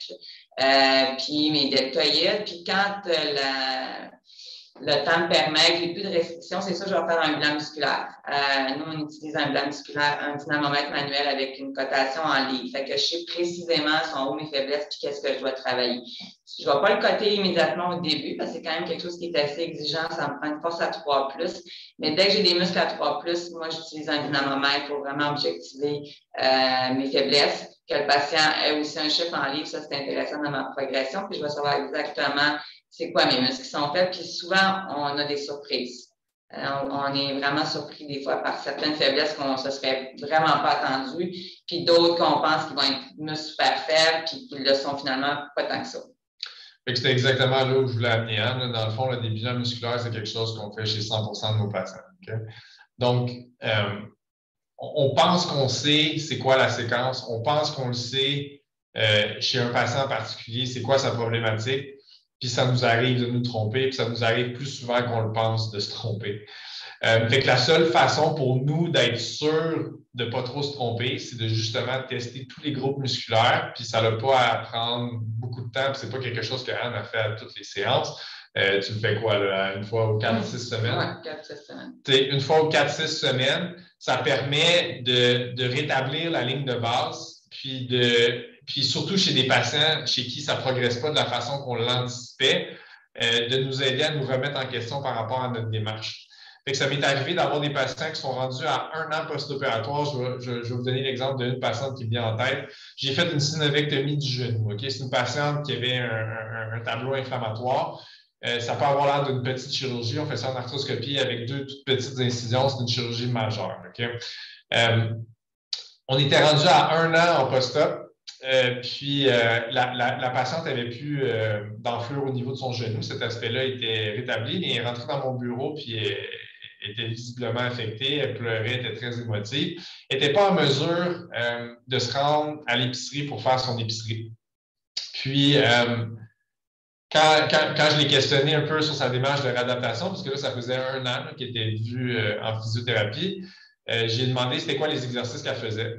Puis, elle m'a démontré, je vous dirais, une dizaine d'exercices. Là-dessus, il n'y avait aucun exercice qui était pour le quadriceps. C'était presque exclusivement du fessier, du mollet. Il y avait des ischios, il y avait de tout.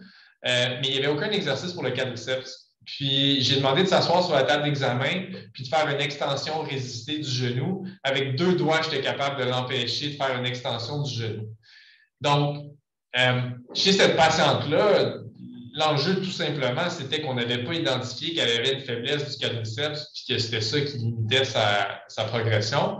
Puis après ça, quand on a apporté les correctifs, je vous dirais, ça a pris à peu près 2 mois, 2 mois et demi, mais après ça, on a réglé son problème. Toutes ses douleurs sont disparues, puis après ça, elle a pu reprendre sa vie sans restriction. C'est juste dommage parce qu'on a perdu 1 an, puis on s'attendrait à ce que le quadriceps soit ciblé de façon préférentielle pour une chirurgie au niveau du genou. Mais tu sais, c'est un exemple qui a l'air vraiment très évident et banal, mais malheureusement, tu sais, ça fait partie des patients que je vois. Et donc, si jamais on a un patient ou une patiente qui ne progresse pas de façon attendue, bien, ça, c'est une des pistes de solution.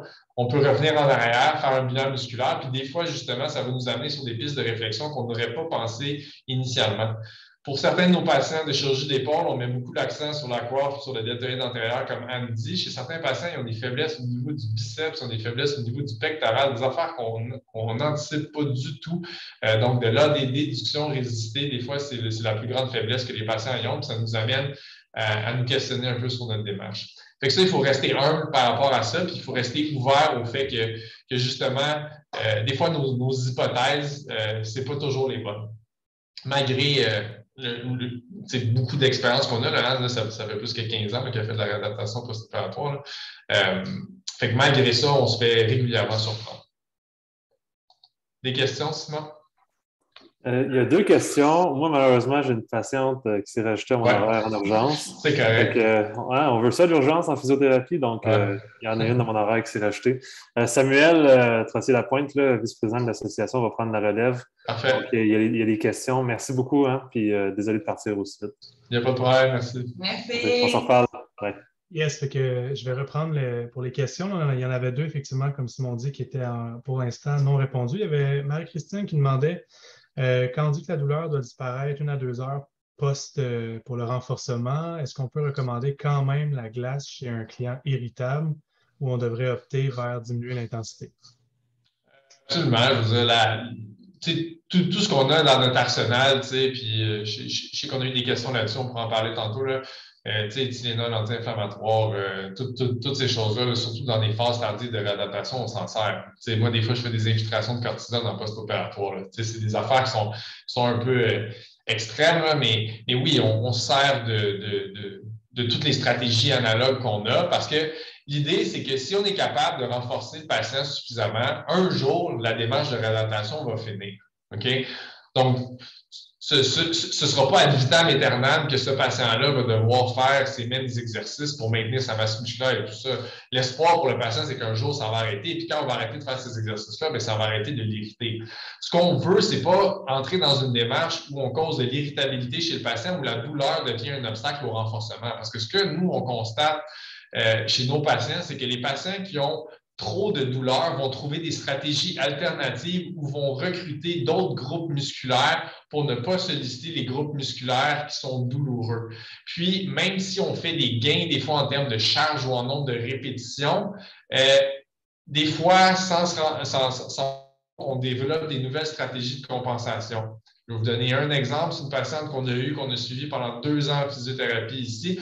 C'est une reconstruction de ligament croisé antérieur que j'ai faite, banale, même pas de réparation médicale. Elle a été suivie à l'extérieur de l'hôpital pendant les 6 premiers mois par quelqu'un que je connaissais personnellement, qui est certainement compétent.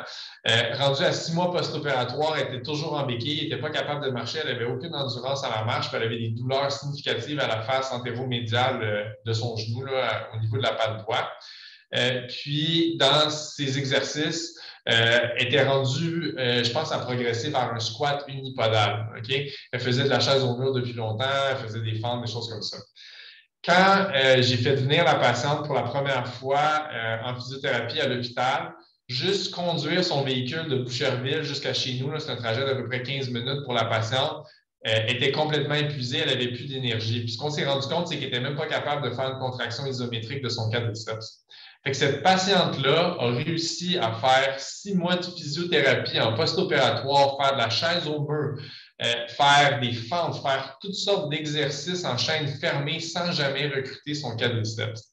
Ça a été une grande révélation pour nous, puis on s'est servi des principes qu'on a utilisés chez elle pour aider beaucoup de patients par la suite, mais ça nous a amené à réfléchir sur les stratégies de compensation que les patients sont capables de développer, puis des fois, ça peut être assez impressionnant.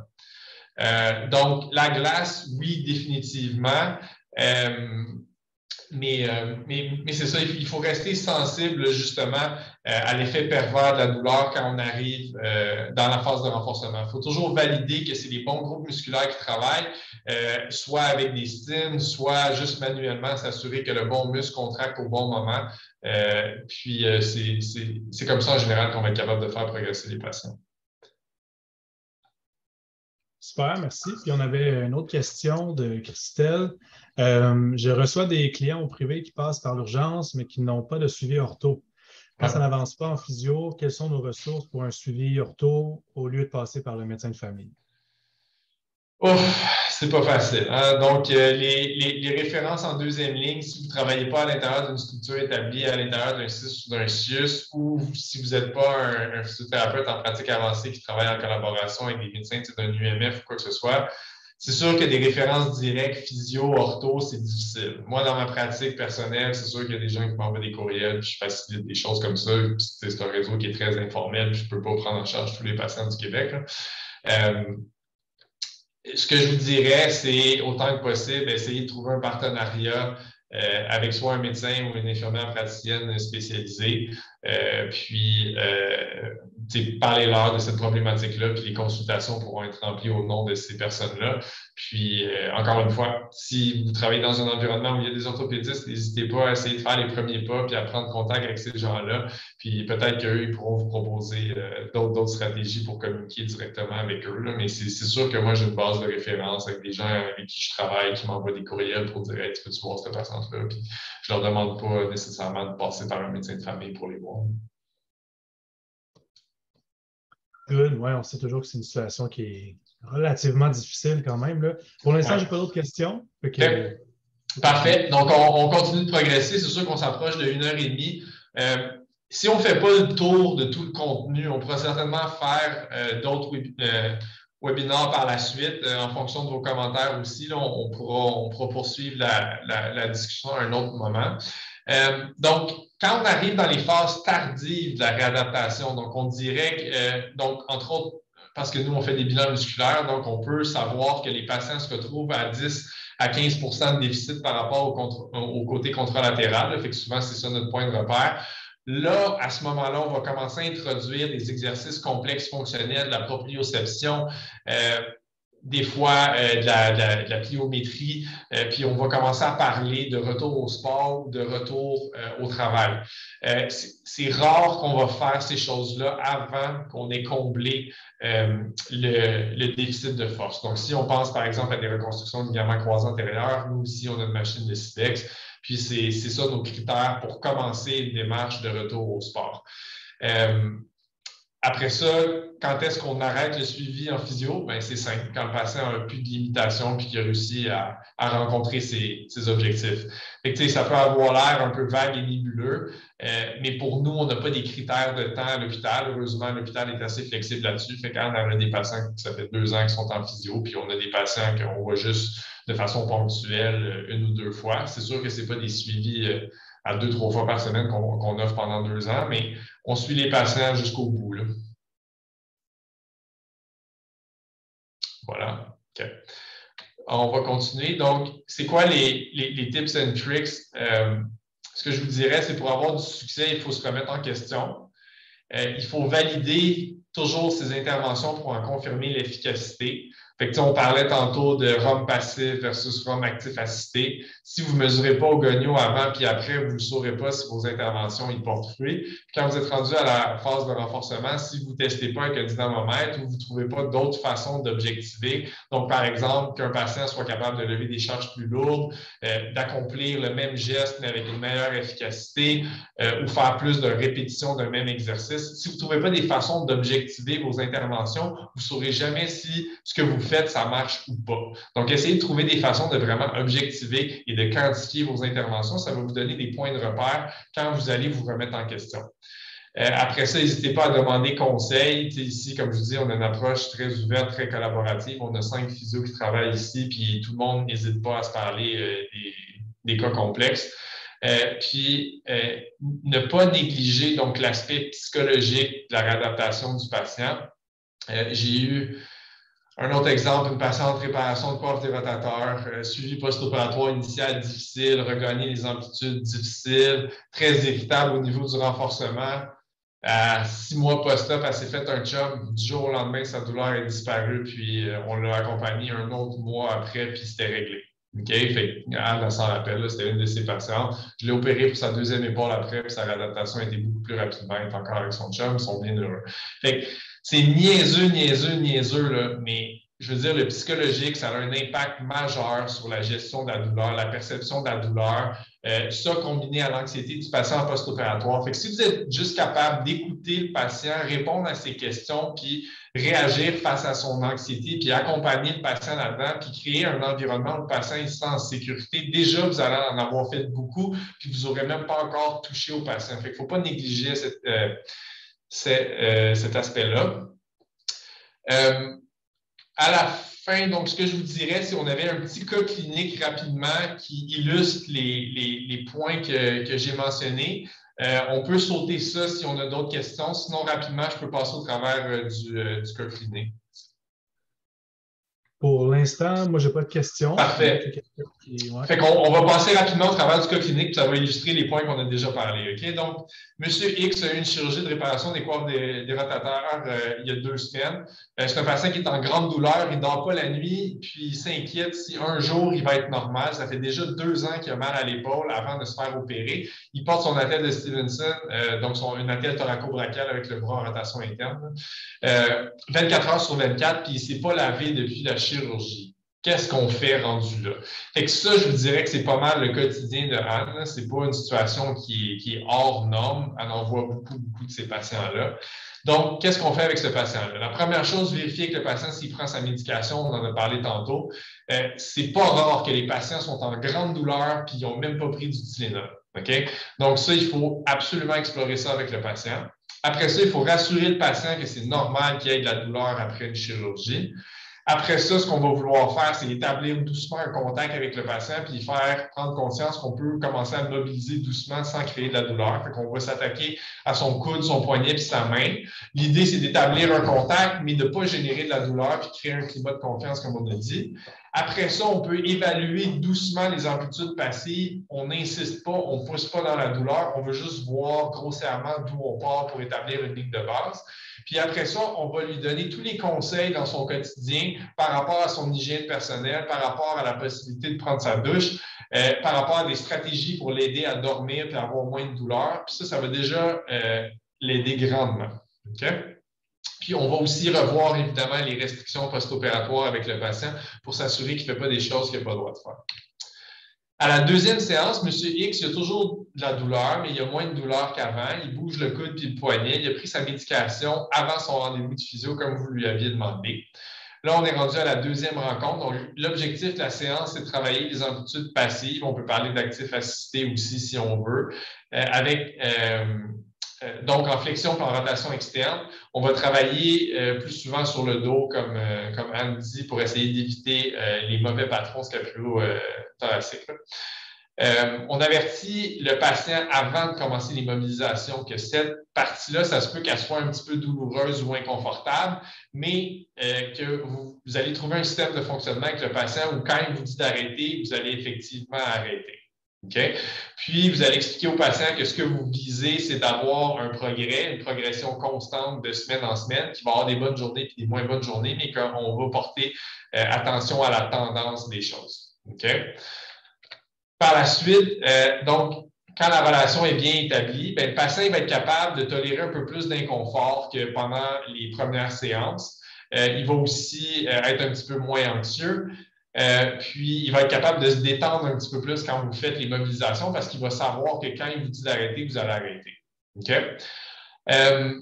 Pendant les mobilisations, comme je vous disais, la douleur elle peut monter très rapidement, mais en général, elle va être temporaire, elle va redescendre aussi très rapidement.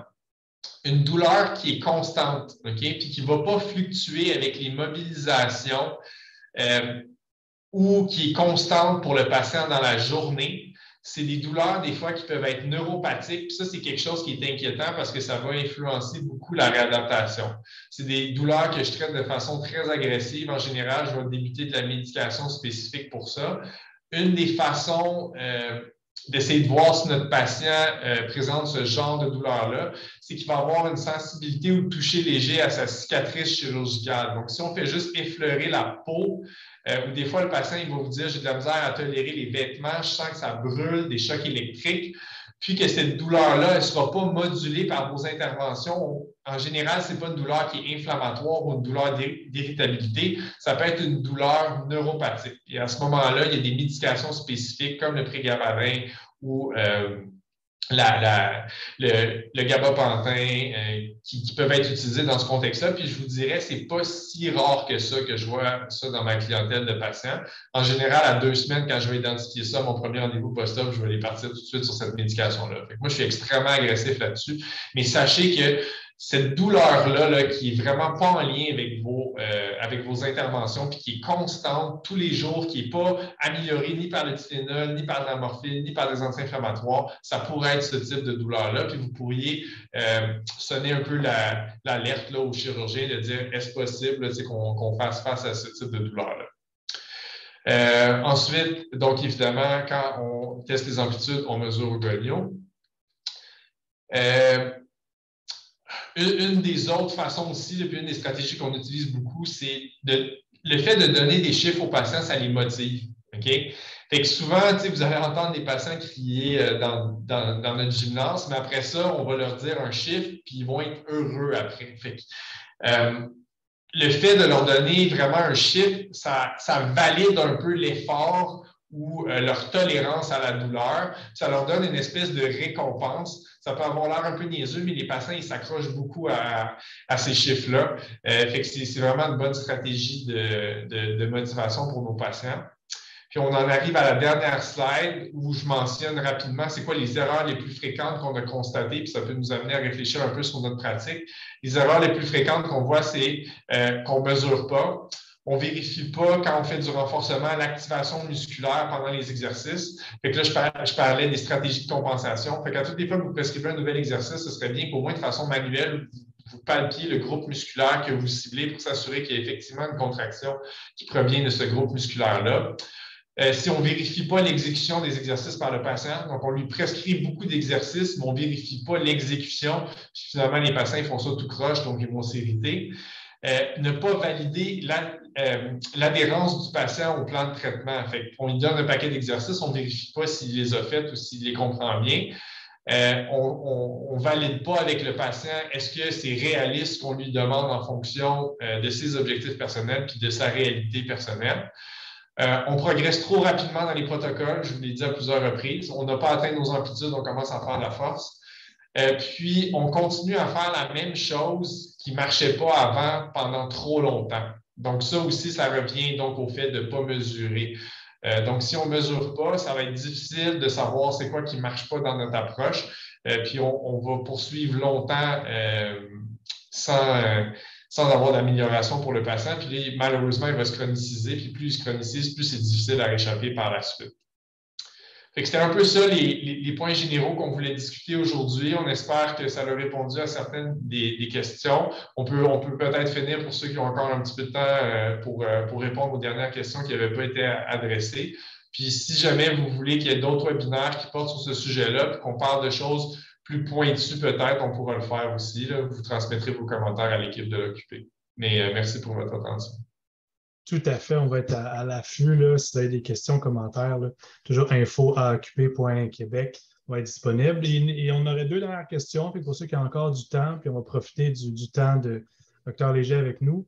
Donc, on aurait comme première petite question, j'aimerais vous entendre sur la place des anti-inflammatoires par rapport aux analgésiques tels que opiacés, Dilodid ou Tylenol. On entend des recommandations contradictoires à ce sujet.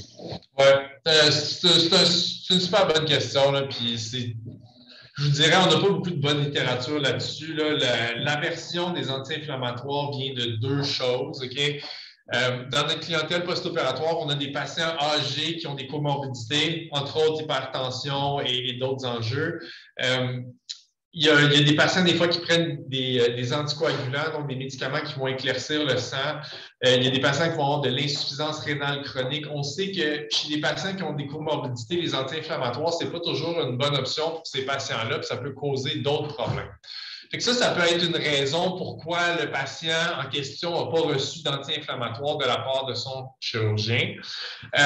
L'autre chose, c'est qu'il y a certaines études animales qui ont déjà suggéré que les anti-inflammatoires, ça peut nuire à la guérison de certains tissus ou à la guérison de certaines fractures.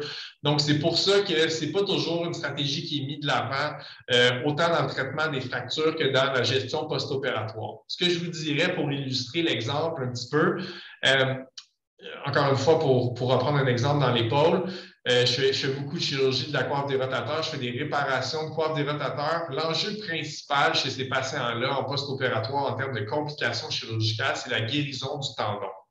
Donc, pour des patients qu'on sait qu'ils sont déjà vulnérables puis que c'est déjà difficile de faire guérir la structure lésée, je ne vais pas en plus rajouter un anti-inflammatoire s'il y a une possibilité que ça retarde davantage ou que ça complique la guérison de ce tendon-là. Maintenant, pour chacun de mes patients, je fais une analyse coût-bénéfice de toutes mes interventions thérapeutiques, puis je le fais pour chacun des médicaments que je prescris aux patients.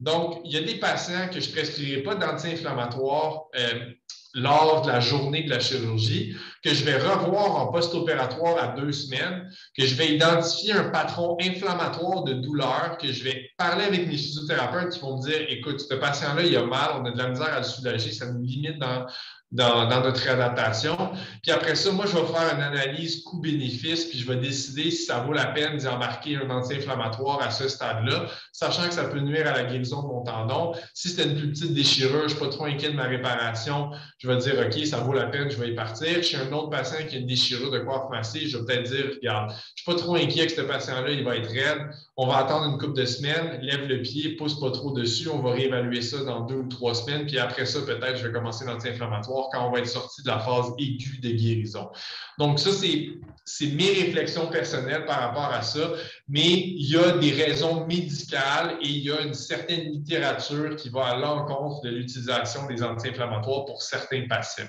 Ceci étant dit, vous êtes toujours dans votre droit de demander au chirurgien si ça peut être inclus dans le cocktail thérapeutique, puis de faire la suggestion, puis après ça, le chirurgien décidera s'il veut l'introduire ou pas dans le cocktail médicamenteux du patient. Mais c'est un peu ça, dans le fond, le dilemme qu'on a par rapport à l'utilisation des anti-inflammatoires. Le Tylenol, ça fait toujours partie de notre co-analgésie, puis les narcotiques, même si on sait que ça peut avoir son lot de complications. Ça fait partie des outils aussi qu'on utilise régulièrement en post-op. Puis, c'est des outils de travail qui sont malheureusement nécessaires, donc on fait avec. On avait aussi une petite question au début qu'on n'est pas revenu, en fait, là, sur le polyéthylène. Oui. Donc, c'était quoi la question précise par rapport au polyéthylène? C'était par rapport à l'expansion des prothèses quand sont faites en polyéthylène.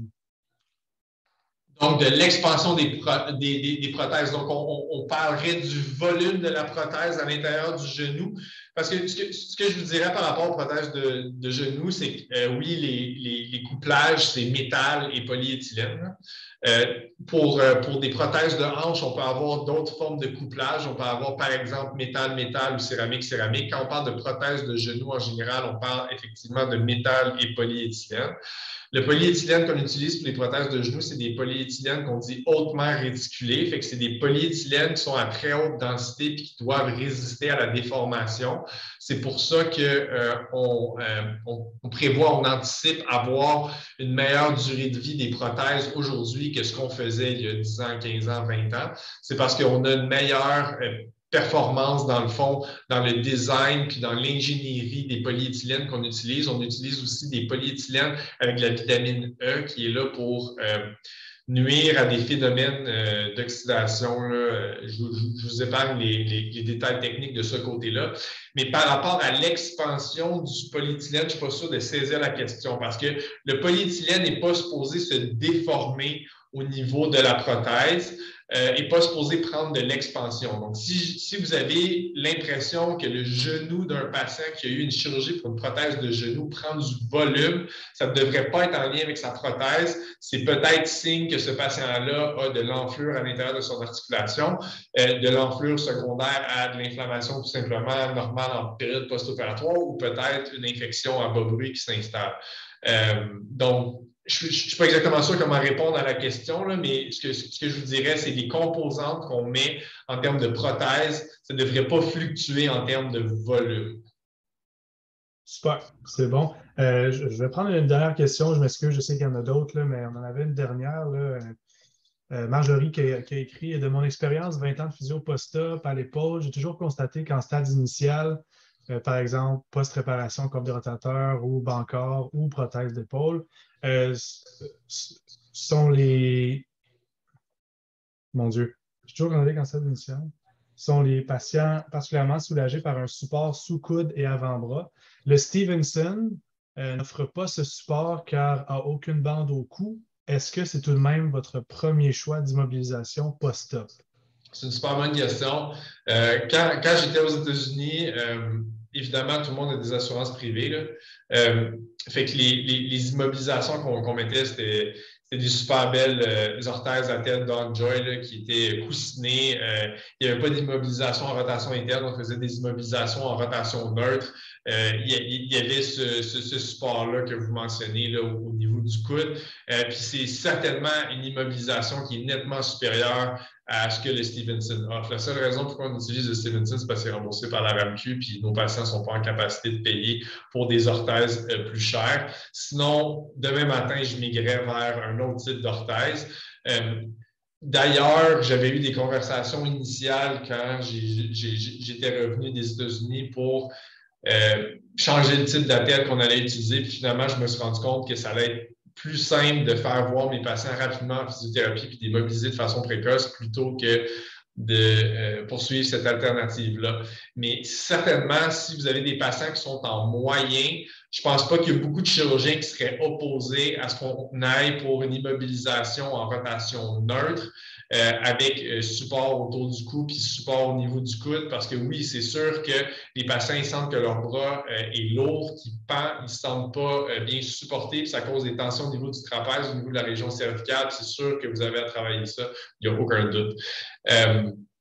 Comme je vous dis, on est limité dans ce que la RAMQ offre comme couverture par rapport aux orthèses. C'est un autre combat à mener parmi les nombreux combats qu'on mène au quotidien. C'est super. On va s'arrêter là. On a dépassé un petit peu le temps. Là. On s'excuse pour ceux qui sont pressés, mais vraiment super intéressant. S'il y en a je sais qu'il y en a qu'on n'a pas répondu à vos questions, écrivez-nous à l'occupé, puis on va faire continuer vos questions. Là, Dr Léger, sans problème, il pourra peut-être communiquer avec vous. Vraiment, super webinaire. Merci beaucoup d'avoir pris le temps d'être avec nous aujourd'hui, Dr Léger. Puis à l'occupé, on est bien content de possiblement en faire d'autres, des webinaires de ce style. Fait que écrivez-nous vos commentaires, vos questions, puis on va voir qu'est-ce qu'on peut faire dans le futur. Parfait. Merci à tout le monde. Bonne journée. Merci beaucoup. Au revoir tout le monde.